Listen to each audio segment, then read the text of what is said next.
오늘 하나님 말씀을 증거하러 오신 목사님은 우리 평창 올림픽의 성공 개최를 위한 선교위원장을 맡고 계신 그 홍천중앙장로교회입니다. 예장통합의 홍천중앙장로교회를 담임하고 계신 이민수 목사님께서 오셨습니다. 오늘 함께 나누실 본문의 말씀은 신약성경 고린도전서 10장 13절 말씀입니다. 고린도전서 10장 13절 말씀 다 같이 읽겠습니다. 시작. 사람이 감당할 시험 밖에는 너희가 당한 것이 없나니 오직 하나님은 미쁘사 너희가 감당하지 못할 시험 당함을 허락하지 아니하시고 시험 당할 즈음에 또한 피할 길을 내사 너희로 능히 감당하게 하시느니라. 아멘. 한 군데 말씀을 더 읽겠습니다. 신약성경 디모데전서 2장 4절 말씀입니다. 신약성경 338쪽에 있습니다. 하나님은 모든 사람이 구원을 받으며 진리를 아는 데 이르기를 원하시느니라. 아멘. 오늘 함께 봉독한 말씀을 가지고 통일을 감당할 수 있습니까? 라는 제목의 말씀을 증거해 주시겠습니다. 우리 이민수 목사님 박수로 환영해 주시길 바랍니다. 디모데전서 2장 4절에 보면 하나님은 모든 사람이 구원을 받으며 진리를 아는 데 이르기를 원하시느니라. 그래서 하나님의 소원은 모든 사람이 구원을 받는 것입니다. 그러므로 하나님의 백성들은 하나님의 소원이 내 소원이 되어야 그 소원이 진짜 우리의 소원이 되는 것입니다.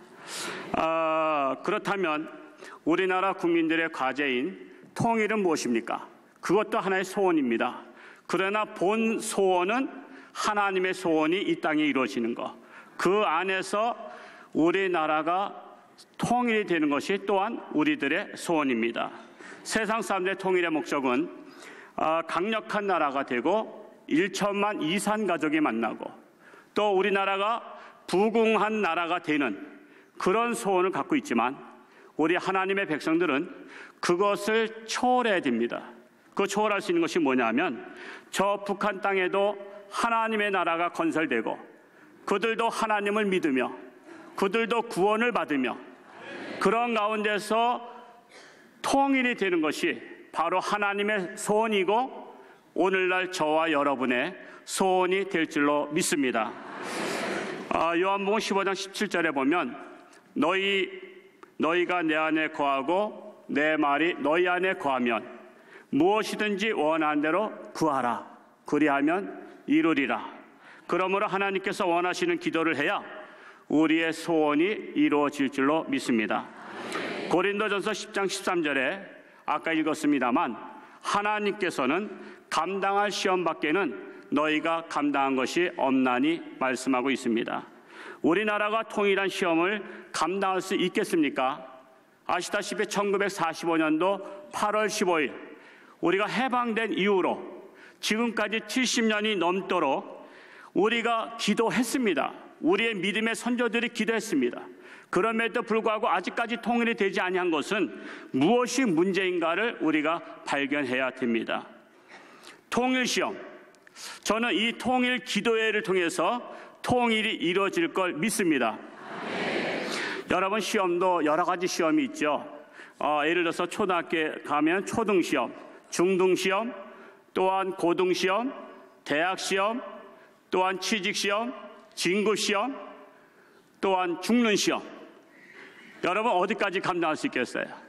초등시험은 대체적으로 쉽죠. 그러나 중등시험 되면서 중차대에게 어렵습니다. 고등시험은 고차원적으로 어렵고요. 대학시험은 대단히 어렵습니다. 그리고 이제 취직은 정말 더 바늘구멍 들어간 것 같이 어렵고, 또한 진급시험은 하늘의 별 따기고, 죽음시험은 아직 겪어보지 않았습니다. 그러나 우리나라 남북한 공통적인 문제, 통일시험은 사실 가장 어려운 시험 중에 하나입니다. 그런데 우리가 쉬운 것도 풀지 못하면서 어찌 어려운 것을 풀려고 하겠습니까? 하나님은 감당할 시험 밖에는 주시지 않는다고 했습니다. 우리나라가 통일시험에 합격하려면 오늘 3가지를 먼저 합격하셔야 됩니다. 그 첫 번째로는 우리가 섬기는 교회부터 통일되시기를 바랍니다. 교회는 통일준비시험센터와 같습니다. 교회는 예수 그리스도를 머리로 해서 하나가 되어야 합니다. 여러분 혹시 파킨슨씨 병 아시죠? 여러분 그 병에 걸리면 어떻게 되는지 한번 행동을 해보실까요? 한번 시작. 머리와 몸과 이게 따로 놀아요. 사람들하고 대화를 해도 계속 손이 흔들리고 막 그래요. 이게 파킨슨씨 병이에요. 마음은 가만히 있고 싶은데 이게 말을 안 들어요. 마치 제가 오늘날 교회가 파킨슨씨 병에 걸린 것 같아요. 그래서 예수 그리스도는 중심을 잡고 계신데 그 밑에 있는 목서부터 어깨, 팔, 다리 모두가 제멋대로 막 노는 거야. 하나가 되지 않는 거야. 예수 그리스도 안에서 통일되어야 되는데 몸이 따로 놀아요. 그래서 몸과 마음의 부조화. 그러면 정상이에요? 비정상이에요? 이거 비정상이에요. 오늘날 이 교회가 얼마나 비정상인지 몰라요. 그래서 고린도 교회도 여러분 고린도 교회 파가 몇 개가 있죠? 바울파, 아볼로파, 게바파, 그리스도파가 있어요. 그런데 고린도에만 있는 게 아니라 오늘날 대한민국에도 이파, 저파, 쪽파, 양파 다 있어요. 그러니까 고린도 교회 탓할 게 아니라 오늘날 한국 교회도 교회마다 여러 파가 있는 것이 문제입니다. 교회가 하나 되어서 세상 죄악과 싸워야 되는데 우리는 아군끼리 싸웁니다. 그러니까 하나님은 통곡하시고 계시고 사탄은 잘한다 잘한다 박수치고 있습니다. 사탄에게 칭찬받는 교회입니까? 아니면 하나님께 칭찬받는 교회입니까? 우리는 하나님께 칭찬받는 교회가 되어야 할 것입니다. 우선 내 교회부터 하나님께로부터 칭찬받는 교회가 되시기를 축복합니다. 예수 그리스도 안에서 하나가 됩시다. 교회마다 하나 되게 하는 사명을 주의 종들이 받았습니다. 주의 종은 교회다운 교회를 만들라고 이 사명을 받고 각 교회에 파송됐습니다. 그러나 사탄은 주의 종들이 이 사역을 감당하지 못하도록 각 교회에 특수 공대를 보냈다는 사실 아십니까? 그래서 사탄의 종들이 각 교회마다 파송돼서 그들을 통해서 각 교회의 주의 종들을 비난하고 모함하고 걸고 넘어지려고 하고 있습니다. 그러나 주의 종들은 마귀가 태클을 걸어도 그러려니 하고 그저 그것을 묵묵히 감당해야 된다는 사실이에요. 그것을 감당하지 못하면 교회를 위해서 물러날 줄도 알아야 됩니다. 그리고 감당할 수 있는 종이 파송되어야 그 교회가 살아날 수 있습니다. 교회가 주의 종을 위해서 존재하는 것이 아닙니다. 주의 종이 교회를 위해서 존재하는 것입니다. 교회가 통일되지 못하고 하나 되지 못하면 빨리 내려와야 그 교회가 삽니다.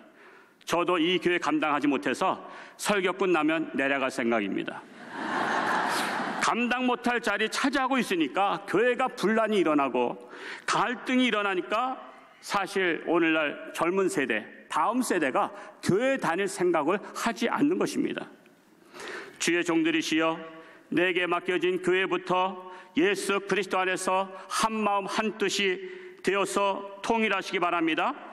각 교회가 예수 그리스도 안에서 통일되고 각 교단별로 통일되고 한국 기독교가 통일되기를 축복합니다. 요즘 이게 나라냐라는 말들을 우리 많이 들어왔죠. 저는 이게 나라냐, 나라의 대통령과 이런 일이 일어난 것을 보면서 이게 나라냐 자조하는 소리를 들으면서 저는 묵상할 때 그렇다면 오늘날 교회는 이게 교회냐? 저는 그 소리가 더 크게 들려옵니다. 이게 나라냐보다 우리는 이게 오늘날 한국 교회냐? 이 소리를 들어야 됩니다. 우리는 남북한의 통일을 감당할 수 있습니까? 먼저 교회부터 통일하시기 바랍니다. 먼저 한국 기독교부터 통일하시기 바랍니다. 사람 중심으로 통일하려고 하니까 통일이 안 되는 거예요. 예수 그리스도 중심으로 통일하려고 하면 분명히 한국 기독교는 통일될 수 있는 줄로 믿습니다. 교회마다 이 통일 시험에 합격한다면 두 번째 시험을 드리겠습니다. 이것은 내가 사는 가정의 통일 시험입니다. 오늘날 핵가족 시대를 맞이해서 부부만 사는 가정들이 참 많죠. 그러나 단둘이 살면 여러분 하나가 됩니까? 여러분, 우리나라 핵가족 시대를 맞이해서 단둘이 사는데 단둘이 사는 가정마저도 서로 아웅다웅 싸우는 가정들이 얼마나 많은지 몰라요. 그런 가정들은 이게 나라냐라고 질문하지 말고 자기 가정을 향해서 이게 가정이냐? 이게 가정이냐? 반문해 보시기 바랍니다. 여러분, 두 사람도 하나 돼서 통일되지 못하는데 우리 남북한 인구 7,500만이 여러분 하나 되겠어요? 두 사람도 하나 못 되는데 어떻게 7,500만 민족이 하나 되겠습니까? 가정도 전쟁터인데 한반도 전쟁터 만들려고 하지 않습니까? 부부가 하나 되고 부모 자식이 하나 되고 형제가 하나 되어야 통일가족입니다. 그렇다고 문선명 통일교회는 아닙니다. 오해하지 않길 바랍니다. 각 교회마다 통일가족이 얼마나 되는지 전수에 조사해 보시기 바랍니다. 예수님 말씀대로 서로 사랑하고 격려하며 위로하며 마음을 같이 해서 오직 하나님만을 섬기는 가정이 얼마나 되는지 여러분 각 교회마다 전수조사해 보시기 바랍니다. 통일이 되지 못한 가족의 원조가 누군지 아십니까? 아담입니다. 아담 가족. 이 아담 가족은 사탄의 시험을 감당하지 못했습니다. 따먹지 말라는 선악과를 따먹었습니다. 하나님께서 화가 나셔가지고 아담아 네가 어디 있느냐? 그 숨었습니다. 왜 따먹지 말라는 선악과를 따먹었느냐? 질문하시니까 아담이 뭐라고 답변했어요? 하나님이 주신 저 여자가 먹으라 해서 따먹었습니다. 자, 자기 책임을 하나님과 하와에게 돌렸어요. 하나님 열 받으실까요? 안 받으실까요? 아니 기껏 하와를 선물로 줬더니 하나님이 주신 저 여자가 먹으라 해서 먹었다고 한 거야. 그래서 아담은 자기 책임을 남 책임으로 남 탓으로 돌렸어요. 그래서 여자를 아내라고 하지만 남편을 뭐라 그래요? 남편이라 그래요. 왜 남편이라 그래요? 남 탓으로 돌렸기 때문에. 그래서 남편이에요. 원래는 이름이 아내 그리고 내 편 이렇게 해야 되는 거예요. 남자는 내 편 그래야 되는데 남자는 남편. 왜 남의 편? 그래서 이게 참 문제예요. 아담은 하나님과 하와를 열받게 만들었어요. 근데 하나님은 표정 관리 잘 하셨어요. 근데 하와는 열받았어요. 그래서 오늘날 아내들이 남편 때문에 열받는 아내들 있어요, 없어요? 얼마나 많은지 몰라요. 열받는 아내가 참 많아요. 여기는 없는 줄로 믿습니다. 그러자 열받으니까 하와는 또 뭐라고 그랬냐면 뱀 탓이라 했어요. 그랬더니 뱀이 또 열받았어요. 뱀이 열받으니까 사람만 가까이 와봐라. 그래서 팍 무는 거예요. 여러분 혹시 산에 가면 조심하세요. 아직 뱀이 화가 안 풀렸대요. 그래서 사람만 와봐라. 그래서 뱀 조심하시기 바랍니다. 혹시 우리 가정 남편 탓, 아내 탓, 부모 탓, 조상 탓 하는 사람들은 아담의 DNA를 정확하게 물려받은 줄로 믿습니다. 이거 확실히 우리는 다 DNA 물려받았어요. 아멘 하는 거 보니까 물려받았어요. 누가복음 11장 17절에 보면 스스로 분쟁하는 집은 무너지느니라 했습니다. 남 탓으로 돌리면 분쟁합니다. 그러나 내 탓으로 하면 하나가 됩니다. 죄 없는 자가 먼저 돌로 치라고 했는데 죄 있는 자가 먼저 돌로 치려고 하니까 싸움이 끝나지 않는 거예요. 우리 북한과 남한 생각해 보자고요. 우리는 지금 북한 탓이에요? 남한 탓이에요? 우리는 북한 탓이라고 하고 북한은 남한 탓이라고 하고 있어요. 그러면 싸움이 끝나요, 안 끝나요? 서로가 내 탓이라고 해야 되는데 남 탓이라고 하니까 이 분쟁이 끝나지 않는 거예요.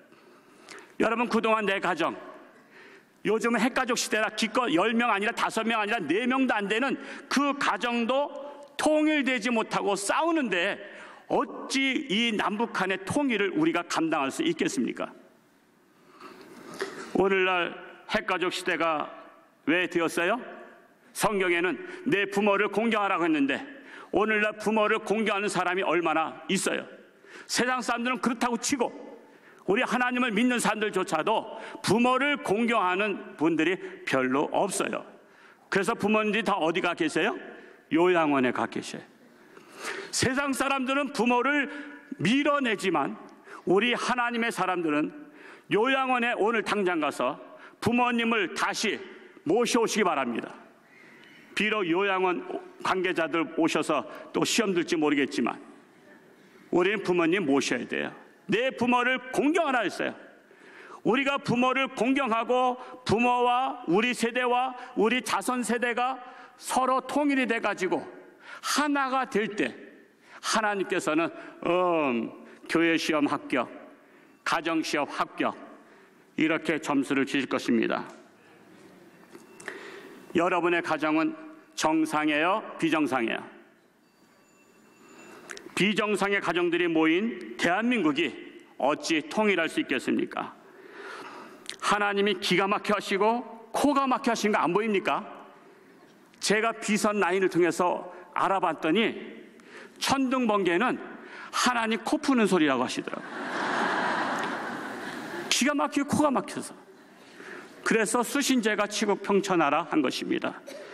세 번째로 2가지 시험 합격하면 저 북한은 고사하고 우리 남한부터 통일하시기 바랍니다. 여러분, 우리 남한 국민들은 통일되었습니까? 분열되었습니까? 우리 아시다시피 분열되어 있잖아요. 땅덩어리만 통일되면 됩니까? 우리들의 마음, 국민들의 마음이 하나가 돼야 합니다. 우리 모두 잘 아시다시피 과거에는 지역 간의 갈등으로 우리가 진통을 겪었어요.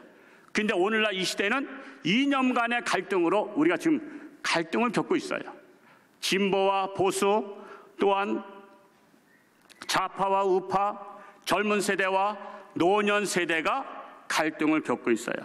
그런데 이것이 더 나아가면요, 미래 세대는 종교 간의 갈등으로 나갈 수 있어요. 종교 간의 갈등으로 나가면 끝장입니다. 그러면 온통 피바다가 되는 거예요. 우리는 거기까지 나가지 않도록 기도해야 됩니다. 북한과 남한의 갈등은 지역 간의 갈등이 아니에요. 이념 간의 갈등이 아니에요. 종교 간의 갈등이에요. 북한에는 우상이라는 김일성, 그가 신입니다. 남한에는 하나님이 있습니다. 그래서 우상과 남한 한국교회 하나님의 백성들과의 싸움이에요. 그래서 저 북한에서 남한에 특공대를 보내는 거예요. 우상을 보내고 이단들을 보내서 한국교회를 교란시켜라, 한국교회를 어지럽히라, 여기에 넘어가고 있는 거예요. 여러분, 그래서 교회가 무너지면 나라가 무너지는 것입니다. 이는 마치 70년대 그런 것처럼 오늘날 정신 차려야 돼요. 우상 종교는 이미 똘똘 뭉쳐 있어요. 하나가 됐어요. 그런데 기독교는 하나가 되지 못했어요. 기독교 안에 천주교, 정교, 개신교 하나 되지 못했어요. 개신교 안에서 각 교단 하나 되지 못했어요. 교단 안에서도 각 노예 하나 되지 못했고, 노예 안에서도 각 교회가 하나 되지 못했고, 각 교회 안에서도 목사와 성도들이 하나 되지 못했어요. 성도들의 가정 안에서도 하나 되지 못했어요. 이것이 문제입니다. 여러분, 현재 우리나라의 당면한 과제가 무엇인지 발견했습니까?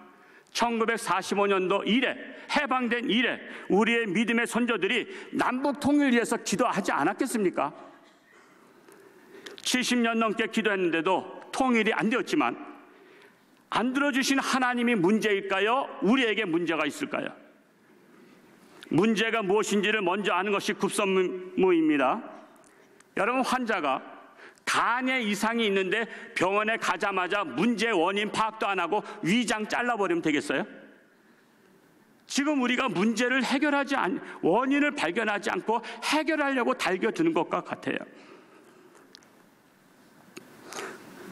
우리나라가 통일을 위해서 70년 넘도록 기도했는데 왜 응답하시지 않는지 하나님의 뜻을 모르는 게 문제입니다.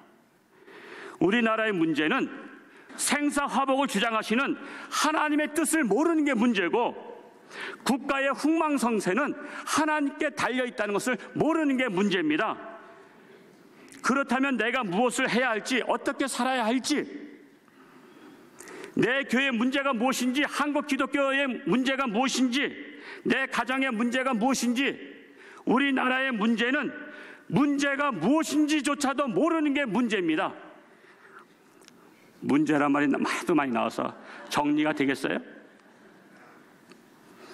문제를 알면 해결됩니다. 통일이 왜 안 되는지 문제를 모르니까 지금까지 왔습니다. 제가 여러분에게 문제를 해결할 수 있는 숙제를 내드리고 마치고자 합니다. 1차 시험 문제, 여러분의 교회부터 하나 되시기 바랍니다. 교계 지도자가 되신 분들은 한국 교회부터 통일시키시기 바랍니다. 사람 중심으로 통일하려고 하니까 하나가 안 되는 것입니다. 그래서 오직 예수 그리스도 중심으로 하나가 되시기 바랍니다. 2차 시험의 문제, 여러분의 가정이 통일되시기 바랍니다. 여러분의 가정이 통일되면 교회도 통일되고 나라도 통일될 줄 믿습니다. 3차 시험은 우리 나만부터 통일되는 거예요. 그래서 먼저 이 땅에 그리스도의 계절이 오게 하는 거예요. 이 땅에 하나님의 나라가 굳건히 서게 하는 것입니다. 이 세 가지 시험 문제 합격하면 4차는 너그니 통일시험 합격할 줄로 믿습니다. 오늘 말씀에 사람이 감당할 시험 밖에는 너희가 당한 것이 없나니 했습니다. 우리가 통일시험을 감당할 수 있겠습니까? 이 통일시험을 감당하는 저와 여러분 한국교회, 우리나라 백성 될 수 있기를 축복합니다.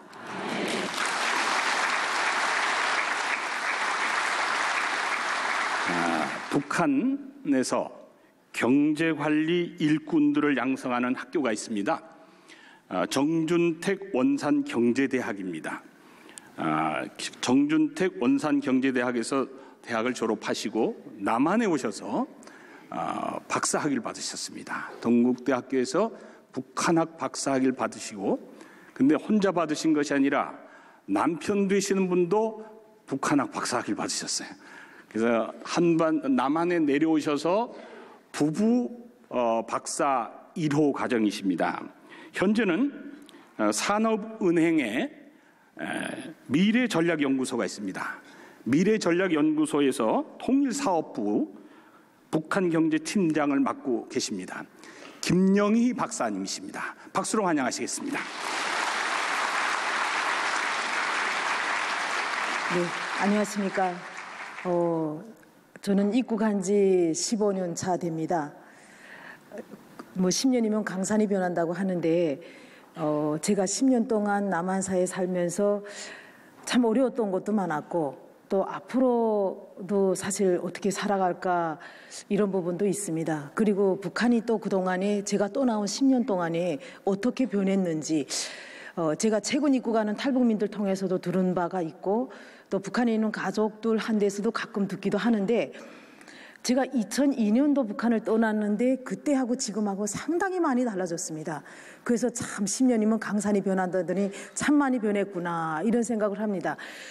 그런데 남한의 입장에서 볼 때는 그렇게 변한 것 같지는 않습니다. 근데 거기서 살아온 사람이 바라보건대는 참 많은 변화를 가져오고 있는데, 제가 오늘 이 강의 시간에 이제 PPT를 보시면 알겠지만 북한의 시장화가 얼마나 진전이 됐는지 하는 부분에 대해서 말씀을 드리겠습니다.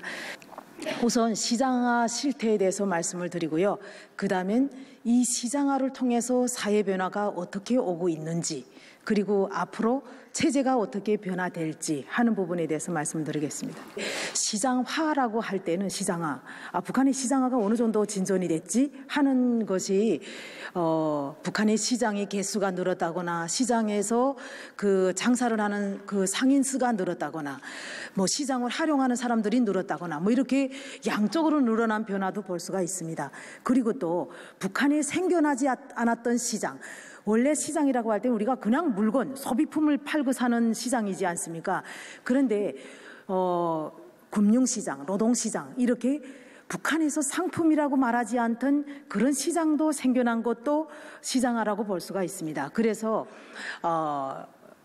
시장화에 대해서는 양적인 측면, 질적인 측면 이렇게 두 개 측면에서 말씀을 드리고자 합니다. 넘겨주세요.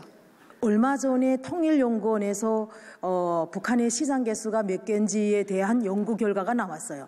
근데 그 개수에 의하면 북한의 시장이 404개가 된다 이랬어요. 그 시장이란 건 뭐냐면 이렇게 지붕을 쳐놓고 들어가서 장사를 하는 그런 시장을 놓고 말하는 겁니다. 그게 404개라고 발표를 했는데 사단법인 북한개발연구소에서 연구한 자료에 의하면 450개. 그 다음에 또 어떤 탈북민이 북한에 있는 그 고위층한테 전화를 통해서 들은 데 의하면 565개 이렇습니다. 근데 제가 그 세계에서 그럼 어느 게 맞느냐 정확한 건 잘 모르겠죠. 그러나 제가 볼 때는 탈북민이 북한을 통해서 그 북한 대북 소식 통해서 들은 565개가 맞지 않느냐 하고 생각을 합니다. 왜냐하면 북한의 군, 이게 한 개 군이 북한은 군하고 구역으로 나눠지는데 군하고 구역, 군급인 구역까지 합해서 202개 정도 되거든요. 그러면 그것이 한 2.3배 정도는 되지 않을까. 그래서 565개 정도 되겠다 이렇게 생각을 합니다. 넘겨주세요. 그리고 이 지금 이미지는 뭐냐면 위에 있는 그림은 과거라고 할 때는 2002년 그 전입니다. 2002년 전에 북한의 시장입니다. 이제 길거리에서 앉아서 이렇게 장사하는 모습들이고 아랫부분이 그 사진은 뭐냐면 북한의 평양에 있는 통일거리 시장입니다. 그러니까 지금 시장은 그 아래의 모습으로 변화되고 있어요. 지붕을 이렇게 씌우고 규모가 대단히 크고 거기에 지금 이용하는 사람들이 상당히 많다는 거죠. 이렇게 시장이 변화되고 있다. 또 넘겨주세요. 북한의 그 시장에서 거래되는 상품은 제일 처음에 북한의 시장이 생길 때는 그 쌀, 그다음에 뭐 닭고기, 오리고기 뭐 이 정도로 농축산물만 팔았어요.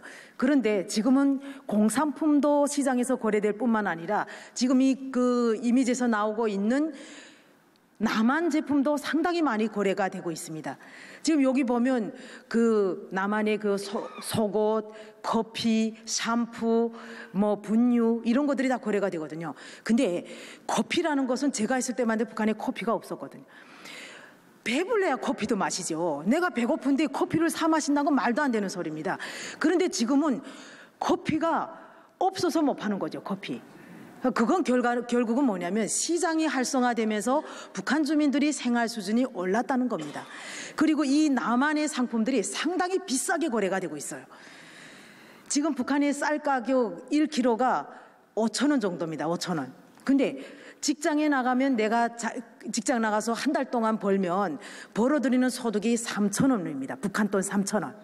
근데 쌀 가격은 시장에서 5,000원이니까 아버지가 나가서 한 달 동안 열심히 벌어봐야 쌀 1kg도 못 번다는 거죠. 그렇기 때문에 아내는 시장에 나가서 장사를 합니다. 그래서 북한에서 말하는 그게 도는 소문이 뭐냐면 남편은 사회주의, 아내는 자본주의. 왜? 남편은 국가기업에 나가서 일을 해야 되니까 그래서 들여오는 게 3,000원, 사회주의 해서는 3,000원, 내가 시장에 나가서 자본주의 해서는 10만 원, 20만 원을 벌어들이는 거죠. 그런데 4인 가족이 먹고 살자면 저희도 지금 4인 가족인데 한 달에 쌀 한 포대 20kg도 남더라고요. 그런데 북한에 있을 때는 저희 4인 가족이 75kg 먹었어요.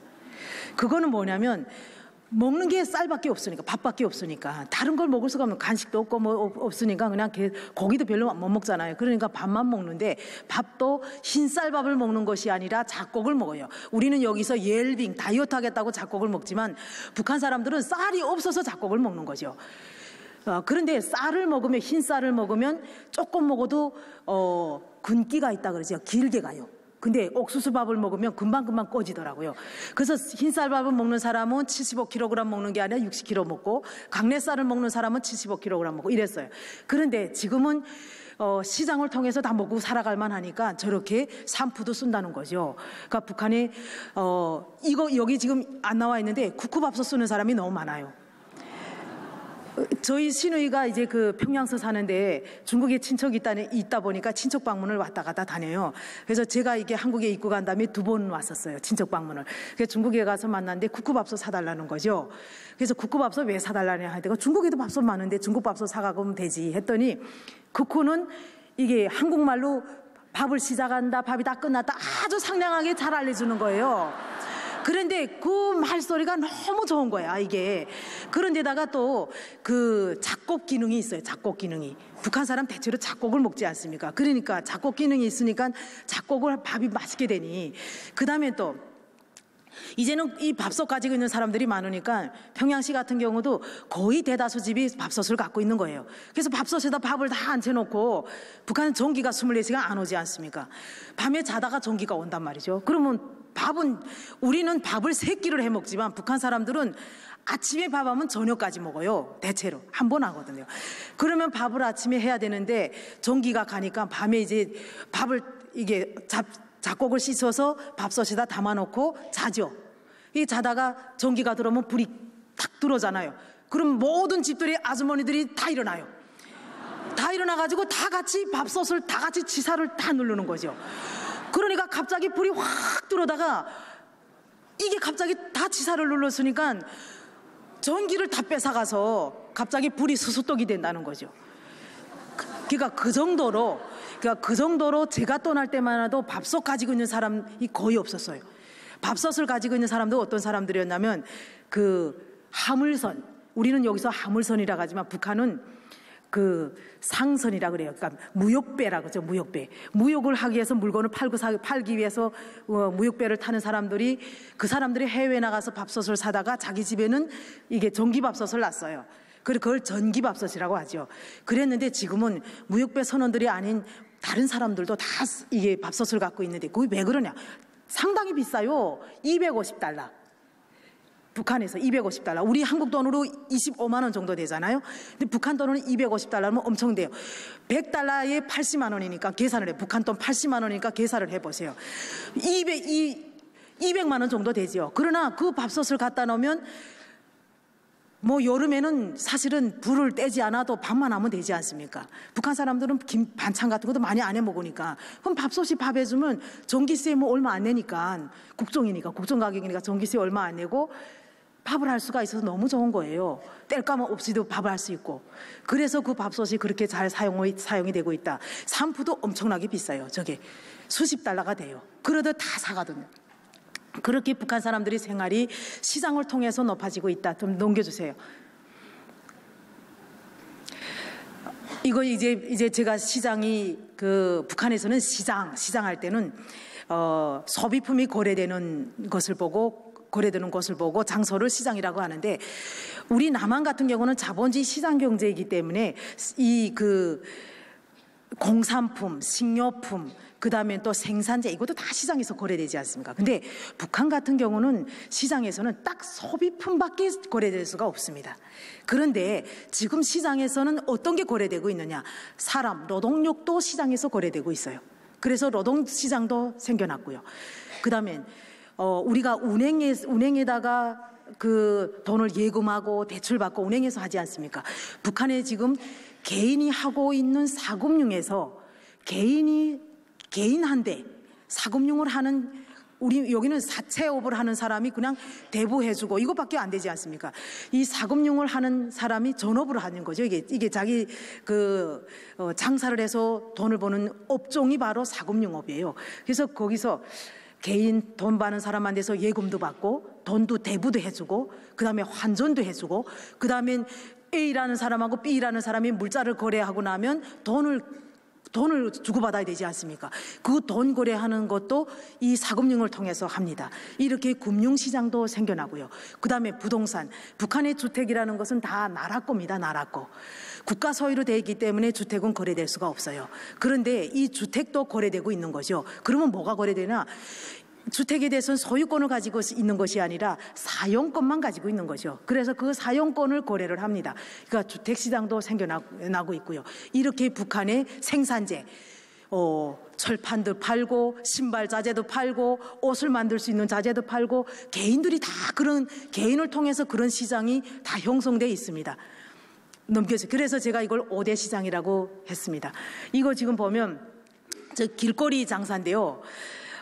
지금 저 자전거를 개조를 했더라고요. 자전거 바퀴가 2개 아닙니까? 그거 바퀴를 3개로 만들어 놓고 저기다가 물건을 싣고 이렇게 장사를 하고 있는 길거리 장사고. 또 넘겨주세요.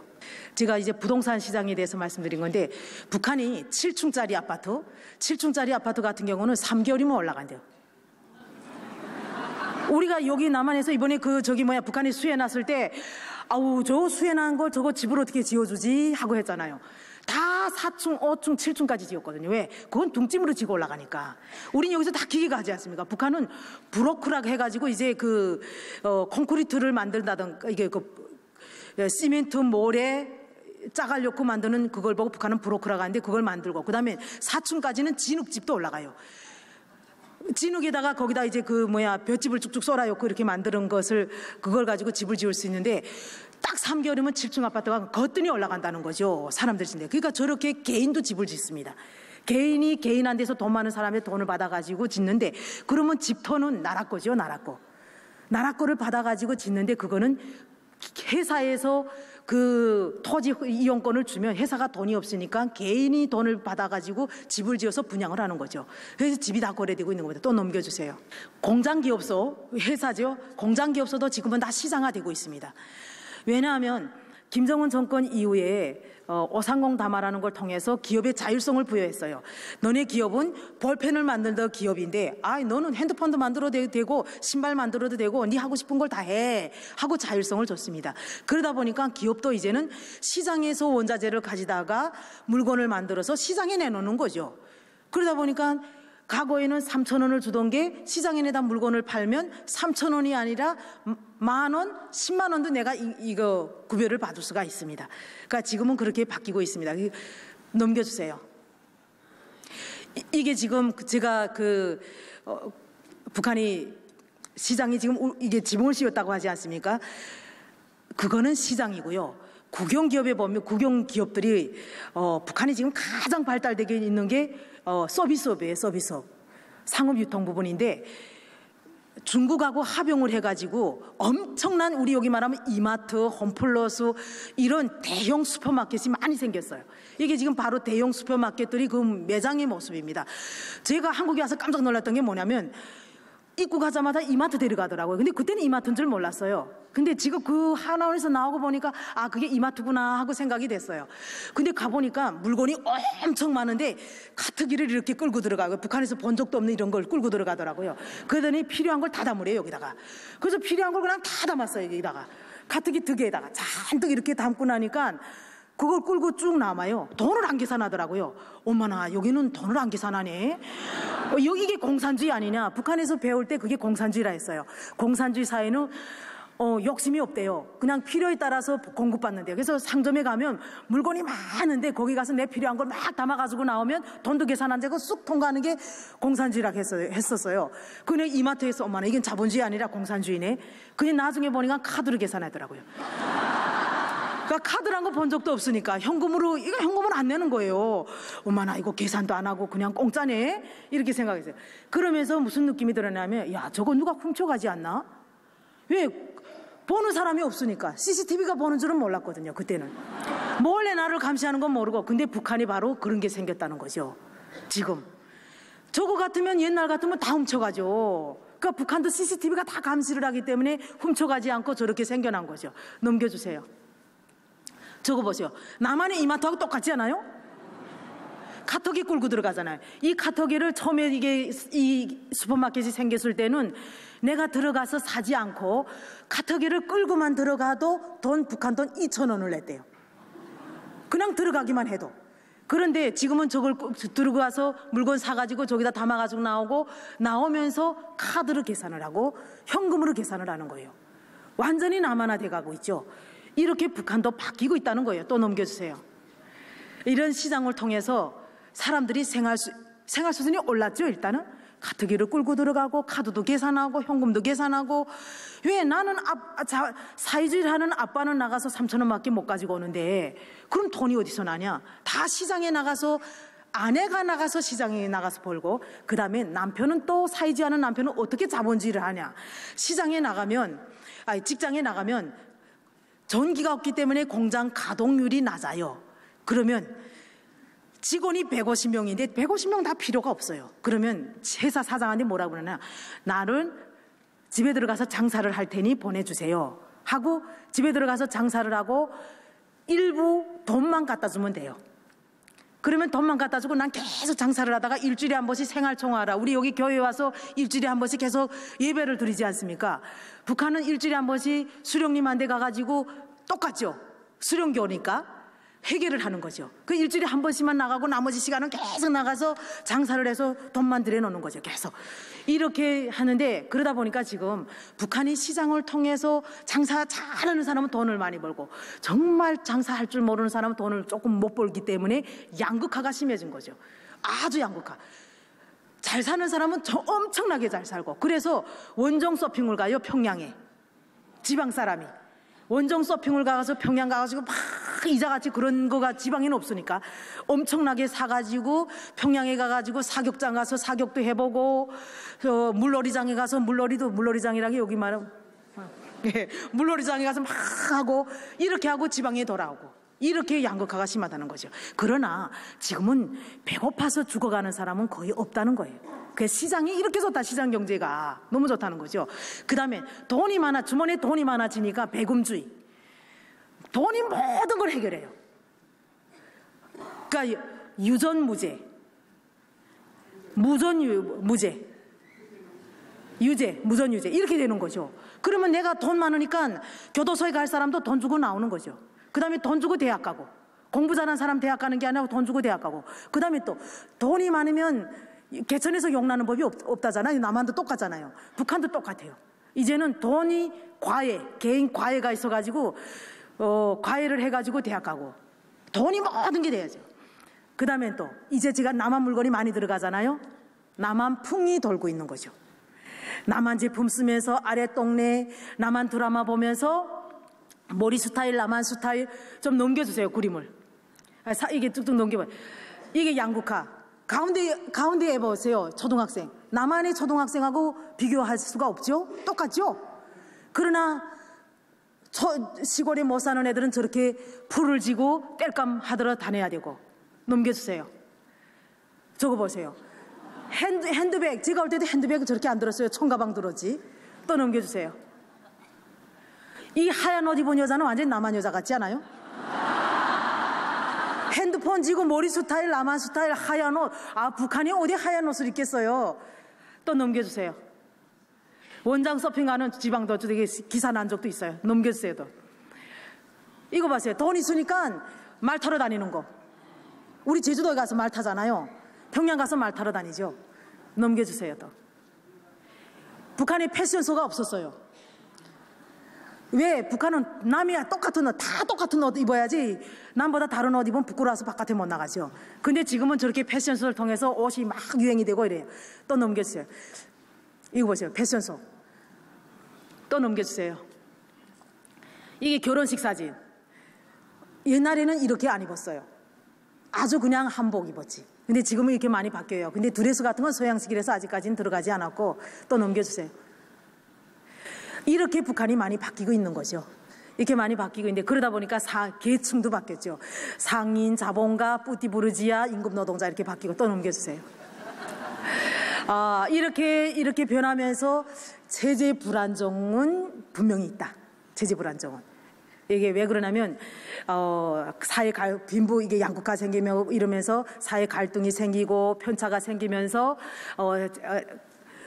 충성도가 약해지고 이런 부분이 생겨나고 있습니다. 그다음엔 남한풍이 불면서 자본주의 문화가 확산이 되고, 그다음에 또 핸드폰을 쓰다 보니까 이 핸드폰 때문에 정보가 여기저기로 빨리빨리 정보가 전달이 되기 때문에 북한 사회가 빨리 변하고 있는 거죠. 또 넘겨주세요. 그러면 앞으로 어떻게 될 것이냐 하는 부분입니다. 제가 볼 때는 참 많이 변하지 않을까 하고 생각을 하는데, 김정은이 집권하면서 어떻게 얘기를 했냐면 자본주의 방식이든 자본주의 방식이든 사회주의 방식이든 좋다는 나라들이 방식은 받아들이라 했어요. 그래서 중국, 일본 받아들일 건 받아들여라. 그래 그런 걸 가지고 말하지 말아라. 이렇게 김정은이가 얘기한 거가 있습니다. 그렇기 때문에 조금 변화되는 모습 보이고 있다. 또 넘겨주세요. 그다음에 제가 앞서 말씀드린 것처럼 기업도 자율성 하고 싶은 거 해라. 또 넘겨주세요. 많이 바뀌고 있다는 거죠.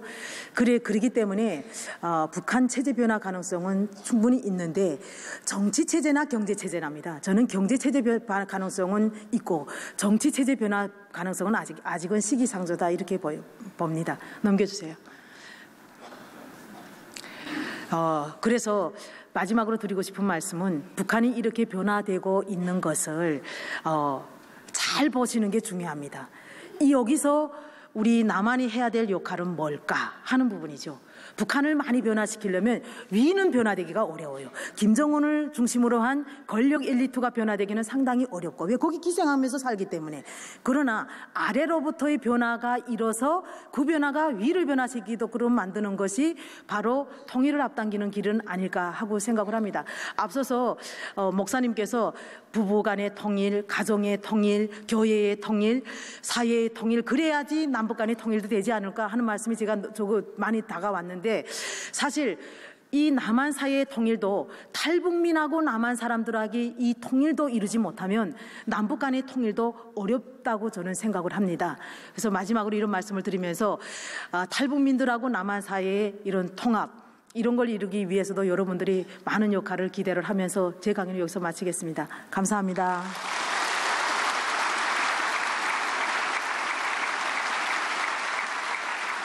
이제 통일을 위해서 기도하는 시간 갖기로 하겠습니다.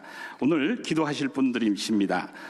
제일 먼저 나라와 민족 한국 교계를 위하여에 대해서는 홍천 기독교연합회 부회장이시면서 두천교회를 담임하고 계신 최창덕 목사님께서, 두 번째로는 평화 통일을 위하여에 대해서 명성교회 통일월요기도회 자문위원이신 이종순 장로님께서, 세 번째로 통일기도의 운동 확산을 위하여에 대해서는 명성교회 24교구 총무부장이신 이혜록 권사님께서 차례대로 기도하시겠습니다. 나라와 민족의 흥망성쇠를 주관하시는 살아계신 하나님 아버지, 삼천리반도 이강산에 사계절 통해 계절의 옷으로 갈아입혀 사철 감탄이 절로 나오는 이 아름다운 땅에서 이 민족 오랜 세월 살아올 수 있었음을 감사드립니다.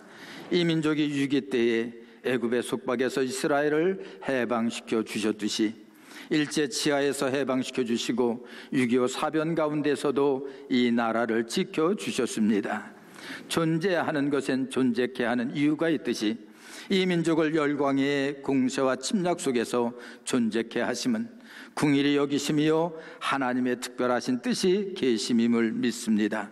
하나님의 뜻을 받드는 이 나라가 될 수 있도록 모든 부정과 부패, 불의와 불법, 문화와 전통이라는 미명하에 자행되는 미신과 우상 숭배의 죄악의 늪에서 벗어나게 하옵소서. 메시아 시대가 다가오고 있음을 믿고 이 그날의 소망을 가진 이 나라 이 백성들이 되어 세상적인 욕망과 이기주의에서 벗어나 서로를 배려하며 무엇보다 서로 열심히 사랑하게 하옵소서. 정계와 재계, 교육계, 국방을 담당하는 이들, 법과 치안을 담당하는 이들 등 모두가 나라의 안녕과 무궁한 발전을 위해 정의를 사랑하며 맡은 바 자리에서 자신의 역할을 바르게 감당하는 풍토가 조성되는 이 나라가 되게 하여 주옵소서.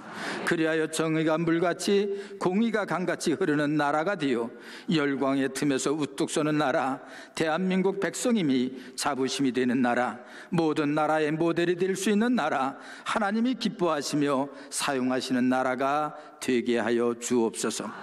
하나님의 영광을 위하여, 하나님의 기뻐하심을 위하여, 하나님의 부르심에 응답한 사역자들과 교단들이 부르심에 합당한 사명을 감당하기 위하여 주 안에서 서로를 인정하며 뜻을 하나로, 힘을 하나로 모으게 하옵소서.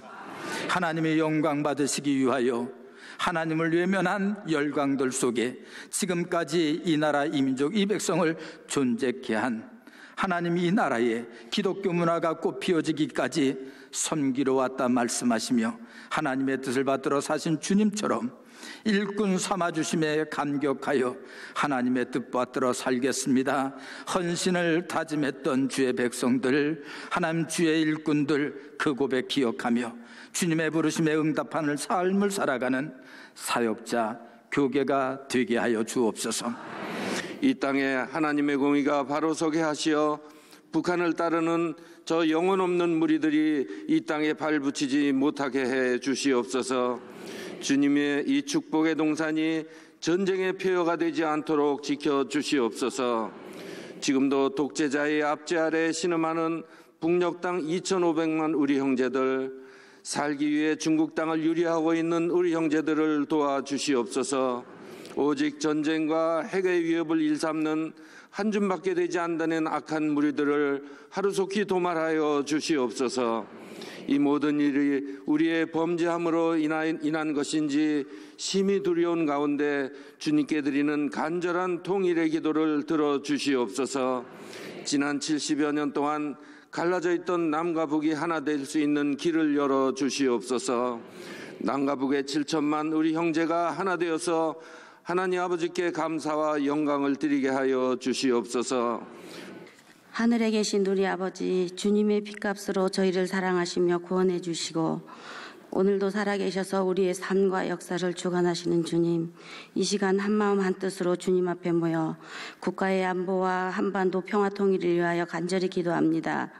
우리가 주께 드리는 간구를 들어 주시옵소서. 북한은 한때 주님 기뻐하시는 귀한 땅이었습니다. 선교사들이 이 땅의 복음화를 위하여 순교하시며 복음의 부흥과 성령의 부흥이 충만했던 곳입니다. 하지만 반세기가 넘도록 북한 백성들은 김일성으로부터 시작해 김정일, 김정은 3대 이르기까지 공산주의 주체 사상으로 세뇌되어 노예처럼 묶여 사는 불쌍하고 비참한 삶을 사는 백성들이 되었습니다. 주님, 하루속히 죽어가는 불쌍한 형제 북한 백성들을 살려주시옵소서. 주님이 때가 다가오기에 사단은 저리도 몸부림치나 봅니다. 연일 미사일을 시험하며 협박하지만 이제 곧 평화로운 복음 통일이 될 것을 믿습니다. 그리하여 눌린 자들이 자유케 되며 갇힌 자가 풀려나고 슬픔이 기쁨으로 바뀌는 주님의 허락하신 때가 오길 기도합니다. 이 마지막 때에 대한민국을 선교의 나라로 부르셔서 수많은 교회와 선교사들을 세우시고 이제 통일된 북한 땅을 밟고 이스라엘까지 복음을 신을 신고 나아갈 통일 한국을 예비하신 하나님, 지금 우리가 이 산교의 시간을 잘 견딜 수 있도록 믿음을 더하여 주시옵소서. 우리 모두가 하나 되어 국가 안보의 통일을 향한 하나님의 뜻을 위해 날마다 깨어 기도에 힘쓰는 모임이 확산되어 우리의 기도의 잔이 차고 넘치어 속히 북한 구원과 안정된 평화 통일 한국을 이루시어 주님 오시는 길을 예비하는 귀한 신부의 나라, 제사장 나라 되게 하여 주시옵소서. 우리 구원자 되신 예수님 이름으로 기도드립니다. 아멘. 따라하세요. 주여, 통일을 이루어 주옵소서. 대한민국을 살려 주옵소서. 우리 교회를 지켜 주옵소서. 우리 가정을 축복하옵소서. 영적 싸움에 승리하게 하옵소서. 나는 강건하리라, 승리하리라. 할렐루야.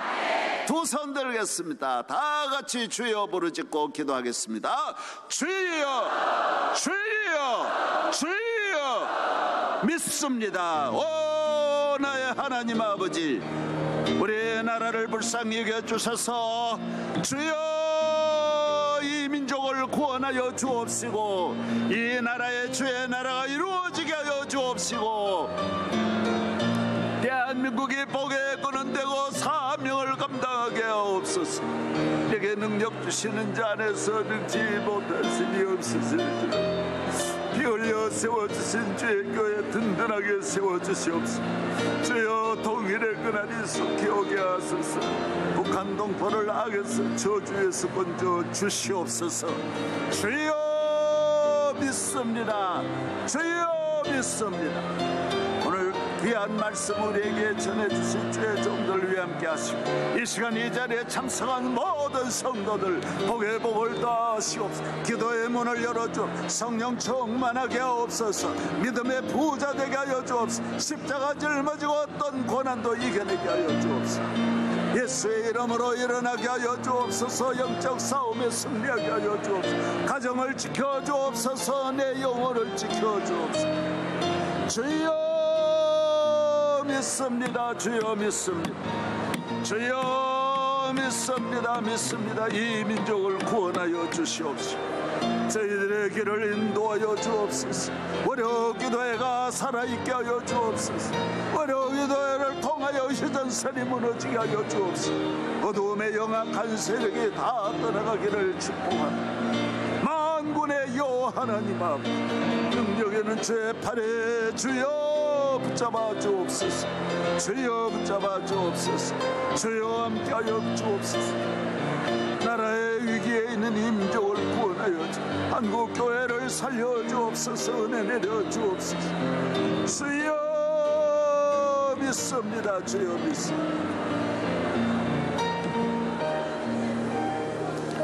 이제는 우리 주 예수 그리스도의 무한하신 은혜와 주 여호와 하나님 교회를 세워주시고 우리를 택하신 우리 아버지의 사랑과 보혜사 성령님이 오늘 또 우리 한 사람 한 사람을 지키시고 영적 싸움에 승리하도록 신령한 은혜로 무장하게 하여 주옵시고 기도할 때 능력 받게 하시고 기도할 때 은혜 받게 하시고 방언의 문이 열리게 하시고 기도의 문이 열리게 하여 주시고 가정의 축복의 문이 열리게 하여 주시옵소서.